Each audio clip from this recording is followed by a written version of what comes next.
You are welcome to Sports World. नमस्कार। आज हम पहलवान योगेश्वर दत्त के जीवन और उनकी जो कुश्ती यात्रा रही है उस पर थोड़ी गहराई से बात करेंगे। मतलब उनकी एक अनौपचारिक जीवनी है Yogeshwar Dutt, man of the mat, उसी के आईने में देखेंगे। ये सिर्फ आप कह सकते हैं एक पदक जीतने की कहानी नहीं है, ये असल में दिखाती है कि कैसे हरियाणा का एक छोटा सा गांव है भैंसवाला कला, हाँ सोनीपत में, हाँ सोनीपत के पास, वहां की मिट्टी के अखाड़े से उठकर कोई ओलंपिक पोडियम तक कैसे पहुंच सकता है। बिल्कुल। और किताब का जो एसेंस है, सार है, वो यही है कि कैसे जमीन से जुड़े रहकर भी आसमान छुआ जा सकता है। सही। उनका जन्म जैसे बताया 2 नवंबर 1982 को किसान परिवार में। माहौल बहुत ही साधारण, हाँ बिल्कुल आम। और सोचिए सिर्फ 8 साल की उम्र, गांव का जो अखाड़ा होता है ना मिट्टी वाला, वहां कुश्ती शुरू कर दी। हाँ, किताब में इसका जिक्र है कि कैसे वो दूसरे बच्चों को खेलते देखते थे और फिर खुद ही मिट्टी में कूद पड़ते थे। हाँ, और कहते हैं उनके पहले गुरु ने ही उनमें वो बात देख ली थी, वो स्पार्क। बिल्कुल। और तभी शायद उन्होंने बचपन में ही ये ठान लिया था कि भाई कुश्ती ही सब कुछ है मेरा, और देश के लिए मेडल लेकर आए हैं। सोच बचपन में। हाँ, ये बहुत बड़ी बात है। और किताब इस चीज पर काफी जोर देती है कि उनकी सफलता सिर्फ शारीरिक ताकत का नतीजा नहीं थी। अच्छा। हाँ, उनके गुरु महाबली सतपाल जी, उनसे जो ट्रेनिंग मिली वो तो थी ही, लेकिन साथ में उनकी अपनी निजी जिंदगी की सादगी, अनुशासन और नशे से बिल्कुल दूरी, ये चीजें उनकी कुश्ती कला का कह सकते हैं एक अभिन्न हिस्सा बन गई। हाँ, ये सादगी वाली बात किताब में कहीं जिक्र है कि बड़ी जीत के बाद भी वो तामझाम से दूरी रहते थे। हाँ बिल्कुल, बताया गया है कि कैसे वो वापस अपने गांव के उसी साधारण माहौल में सुकून पाते थे, बजाय कि शहर की चकाचौंध के। ये दिलचस्प है, मतलब शोहरत उनको बदल नहीं पाई। अच्छा, उनकी उपलब्धियों पर आए तो जाहिर है 2012 लंदन ओलंपिक्स का कांस्य पदक, 60 किलो फ्री स्टाइल, वो तो सबको याद है। हाँ, वो तो सबसे यादगार पल है ही, लेकिन उसके अलावा भी जैसे 2010 और 2014 कॉमनवेल्थ गेम्स, हाँ गोल्ड, दोनों में गोल्ड, और फिर 2014 के एशियाई खेलों में भी स्वर्ण पदक। तो लिस्ट तो वाकई लंबी है। और सम्मान भी तो हैं।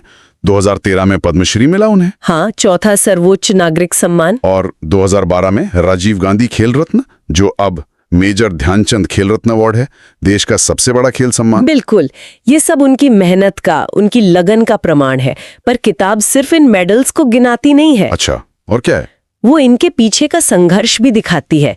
जैसे चोट लग जाती है पहलवानों को अक्सर, हाँ वो तो बहुत कॉमन है, उससे वापसी करना, फिर वजन बनाए रखने की जो चुनौती होती है, हाँ। और अंतर्राष्ट्रीय स्तर पर अलग अलग स्टाइल के पहलवानों से भिड़ने के लिए अपनी तकनीक को लगातार बदलना, ढालना। हाँ, ये तकनीक वाली बात किताब बताती है कि कैसे उन्होंने पारंपरिक अखाड़ा स्टाइल की जो ताकत है, हाँ, वो देसी पकड़ और दाव पैच, उसको फ्री स्टाइल की तेजी और फुर्ती के साथ मिलाया।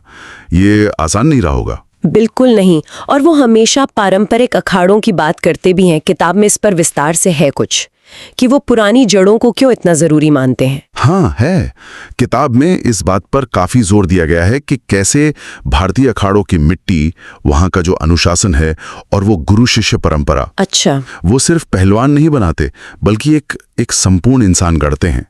योगेश्वर का मानना है, जैसा किताब में लिखा है, कि अखाड़ा सिर्फ कुश्ती नहीं सिखाता, जीवन जीना सिखाता है। वाह। वो मानते हैं कि हाँ, मॉडर्न टेक्निक जरूरी है, सुविधाएं जरूरी हैं, लेकिन जो असली नींव है वो अखाड़े की सादगी और मूल्यों में ही है।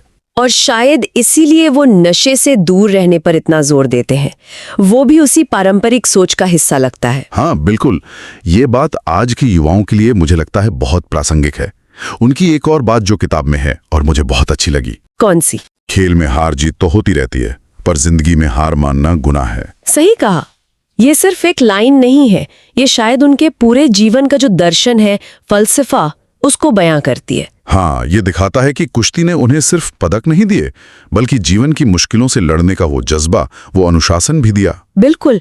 किताब उनकी कहानी को सिर्फ एक खिलाड़ी की जीत हार की तरह नहीं देखती, बल्कि एक व्यक्ति के तौर पर उनका विकास, उनके मूल्य, उनकी देशभक्ति इस रूप में पेश करती है। प्रसिद्धि से दूर, सादगी को अपनाया और हमेशा अपनी जड़ों से जुड़े रहे। हाँ। तो अगर हम संक्षेप में कहें तो ये किताब योगेश्वर दत्त को एक ऐसे नायक के रूप में देखती है जिसने संघर्ष को सीढ़ी बनाया, बिल्कुल, सफलता को विनम्रता से अपनाया और सादगी में ही असली ताकत खोजी। ये हर उस इंसान के लिए प्रेरणा है जो शायद सीमित साधनों के बावजूद बड़े सपने देखता है। सही कहा। और मुख्य संदेश शायद यही निकलता है कि असली खिलाड़ी वो है जो मैदान के अंदर और बाहर दोनों जगह अनुशासित रहता है, अपने मूल्यों पर टिका रहता है। बिल्कुल। उनकी कहानी दिखाती है कि प्रतिभा, कड़ी मेहनत और अपनी संस्कृति के प्रति सम्मान, ये सब मिलकर क्या कुछ हासिल कर सकते हैं। बिल्कुल।